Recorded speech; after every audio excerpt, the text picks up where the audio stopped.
foi o último ano da gestão das prefeitos Elias, a receita anual do Cabo naquele ano foi de 120 milhões de reais. O orçamento desse ano do Cabo, deste ano, é de 390 milhões. Jaboatão, que tem 700 mil habitantes, tem um orçamento anual de 500 milhões de reais.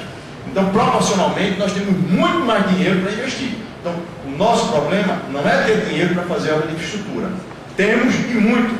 E podemos fazer mais.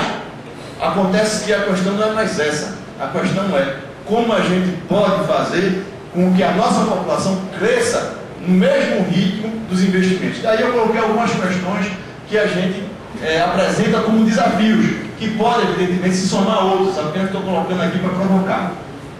E aí eu coloco a primeira questão, o primeiro desafio: como aproveitar esse boom econômico e transformá-lo em riqueza para a cidade e para a sua população? Cresce economicamente, mas como a população aproveita isso? Como é que a gente gera riqueza? Essa é uma questão que precisa ser discutida, porque a gente não pode só ver o crescimento chegar. Muitas pessoas estão vindo de outros estados, eu tenho um pessoal aqui da área das praias que sabe perfeitamente disso, tem muita gente vindo de outros estados para trabalhar aqui, mas parte da nossa população não está sendo beneficiada diretamente por esse crescimento. Então, como aproveitar o boom econômico para a gente e transformá-lo em riqueza para a cidade e sua população? Outra questão e outro desafio: crescimento econômico versus inchaço populacional. O que fazer? Normalmente, quando se cresce economicamente, se atrai mais gente. Cresce a população, mais pessoas vêm aqui residir. O que fazer? Isso é uma questão, porque pode ser que, se a gente não tiver cuidado com o nosso planejamento, com o nosso crescimento territorial, a gente pode inchar e, ao invés de gerar riqueza, a gente gerar mais pobreza por falta de uma política mais clara em relação à forma como a cidade pode crescer. Qualificação profissional e educação de qualidade é o caminho? É a questão, né? A gente precisa, os países desenvolvidos do mundo hoje, eles investiram pesadamente em educação. Vou pegar o exemplo do Japão. O Japão é uma ilha com várias limitações territoriais e de recursos naturais, diferente do Brasil e de Pernambuco. É uma ilha 3 vezes maior que Pernambuco, mas é o segundo país mais rico do mundo. E eles começaram isso com grande investimento em educação. Depois que foram arrasados na Segunda Guerra Mundial, com aquela bomba que chegou lá, aquela confusão toda, eles reconstruíram o país deles e investiram pesadamente em educação e ciência, em tecnologia. E hoje são o que são, a segunda potência do mundo. Uma ilha que é só 3 vezes maior que Pernambuco. Então, essa é uma questão que precisa ser refletida: educação e qualificação profissional. Esse é o caminho que a gente deve adotar. Outra questão: o Cabo pode ser uma cidade do conhecimento, que tem a ver com o primeiro questionamento. Por quê? Se a gente tem empresas, indústrias, se a gente tem tecnologia com essas indústrias todas que chegam, por que a gente não ser um território de conhecimento, que gere conhecimento técnico e científico? É uma questão também que a gente precisa refletir sobre ela, porque isso pode refletir na condição de desenvolvimento do nosso município. E, finalmente, aquela questão que eu já falei, Cabo Santo Agostinho, cidade rica, povo pobre. Como reverter? Como reverter? Isso não é uma coisa mágica. Isso não é só com Bolsa Família, o melhor que seja. Tem que ter mais do que isso, né? Isso tem que ter uma ação mais forte. Tem que ter investimento em educação, em qualificação, tem que ter oportunidades, tem que ter encaminhamento, tem que ter uma política mais entrosada para você garantir que essas oportunidades cheguem para as pessoas. Eu vou dar um exemplo aqui de uma coisa que eu vi, que eu fico impressionado com por falta de articulação, a gente deixa acontecer. Eu tive em Chão de Alegria, não sei quem conhece aqui, mas é um município da Mata Norte de Pernambuco, e tem um amigo nosso que ele conseguiu encaminhar aqui para as empresas SWAP 100 pessoas, 120 pessoas. E aqui a gente encontra jovens, no mesmo perfil desses jovens que estão vindo de lá, que estão desempregados. Então, falta de articulação, talvez, aí, de poder encaminhar e ter acesso às oportunidades. Porque se um cidadão comum, que é bem relacionado aí, consegue colocar 120 jovens nas empresas e o governo não consegue, tem alguma coisa errada, não tem? Alguma coisa que não está funcionando, a engrenagem não está funcionando corretamente. Então, eu acho que talvez esse seja o nosso grande desafio. Como reverter esse quadro?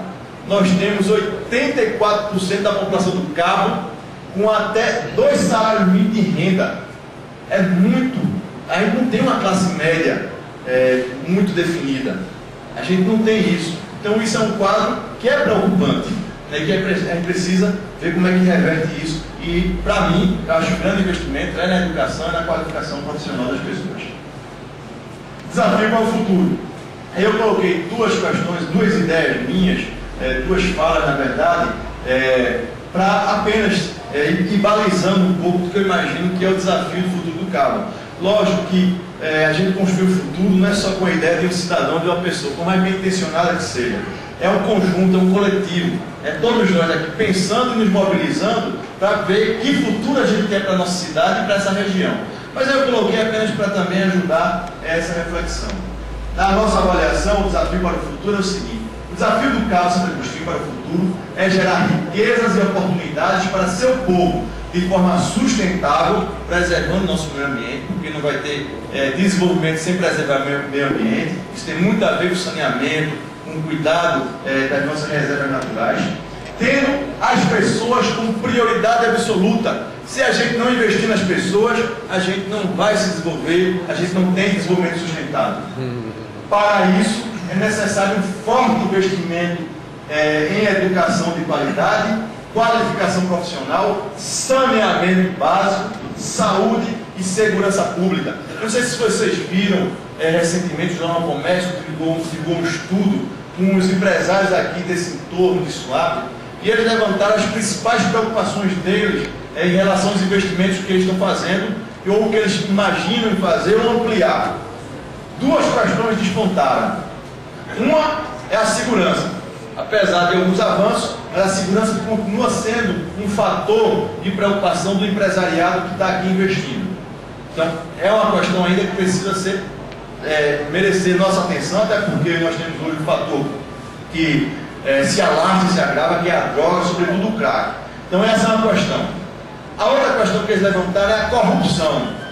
O empresariado levantou essa questão da corrupção como fator de preocupação deles. Não sei que tipo de corrupção eles estão apontando, mas esse é um fator de preocupação do empresariado que está. O empresariado, imagine esses grandes empresários que foram pesquisados. Então, a gente precisa colocar isso como um nosso desafio futuro. E aí, para finalizar, eu queria compartilhar com vocês um pensamento que eu tenho. Vocês sabem, como já disse aqui, estou na condição evidente de pré-candidato, mas não quero ter exclusivismo de ninguém, nem quero imaginar que sozinho eu vou fazer acontecer. Mas diante desse quadro aí, que a gente viu, com esses números, mostrando o potencial da gente, as possibilidades, os indicadores do nosso desenvolvimento, mostrando que a nossa cidade tem muitos desafios ainda pela frente. A gente podia ver aqui os indicadores da educação, da saúde, enfim, questões que são fundamentais para ajudar a compor o nosso pensamento. Mas eu acho que a gente primeiro chega a seguir conclusão. Estamos de fato num bom momento, estamos de fato recebendo muitos investimentos. E aí, para superar isso, o que é que a gente precisa fazer? Eu coloquei alguns desafios e algumas ideias.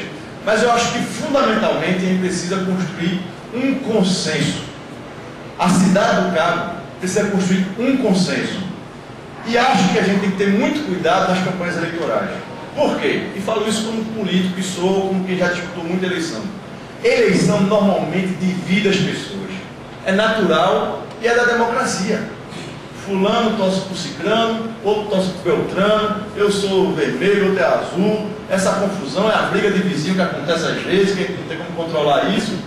Mas a gente se divide, não é verdade? E se divide. E aí acaba não discutindo o essencial.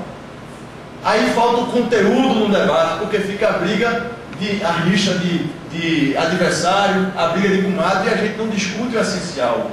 A gente não consegue construir o consenso para a gente lutar por ele. E eu acho que a gente tem um grande desafio pela frente se a gente quiser reverter um pouco dessa situação. Se a gente quiser aproveitar melhor esse crescimento, se a gente quiser fazer com que o nosso povo, de fato, se desenvolva, porque não basta as indústrias chegar, o povo tem que crescer, se desenvolver. E aí eu acho que a gente tem que ter a unidade da população, da sociedade, em torno de uma bandeira. Veja bem, não é em torno de um candidato, eu não tenho essa pretensão, mas a gente tem que ter uma bandeira. A cidade do Cabo tem que construir uma bandeira e um consenso. os líderes, os comerciantes,